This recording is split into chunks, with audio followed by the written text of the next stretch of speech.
after careful thinking and discussions, especially with our delegates, our committee, and personnel that support us out here in the Keys division and elsewhere. We decided. I think we had a meeting. Actually, we had a meeting. We've had about 3 meetings basically, and last night I think we had our final meeting. And based on the fact that the division in the party does not look as there will be any resolution as to coming together of these two factions, the reality is that we cannot go into the next general election in this manner. Based on that, we decided that we have to look at what is best for the party and who is the best leader to lead us into the next general election.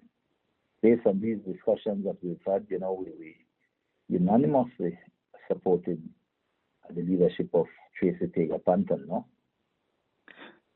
This decision also succeeds a letter that you had written to the leadership of the UDP then in the wake of the Unity Convention. Talk to us a bit about that as well.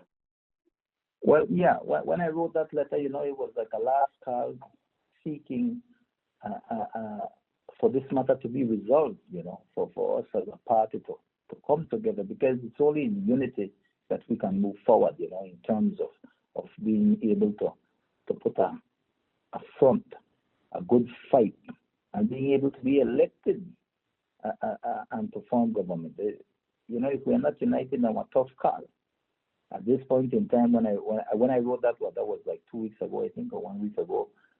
It was with that hope that we as leaders have to begin to look at these things and really demand, because for a long while, we'll sit back hoping that things will resolve itself, hoping that the leaders will do what is necessary to unite the party. The fact is, right now, that letter was written 2 weeks ago, and at this point in time, it is obvious. It is obvious for many reasons that the party is not going to. There's no inclination towards working for this to work out.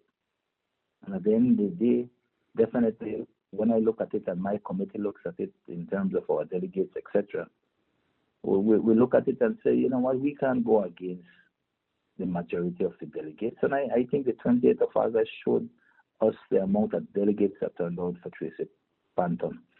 It also showed us the amount of supporters. Never have we. It's been a long time since we have drawn a crowd like that. And we can't deny these things. And we can't deny the fact that we are not listening to the pulse of the people on the ground. And based on all of these things, the only way we can move forward is that if we make a decision as to where we will go as a party. And I know it is a difficult decision to make. I know a lot of standard bearers out there dread to make one decision like this. But the reality is that we cannot start the new year in this situation that we find ourselves. And that is why we have decided to show our full support behind Tracy Panton and behind the voices of the many delegates and supporters that came out on the 20th.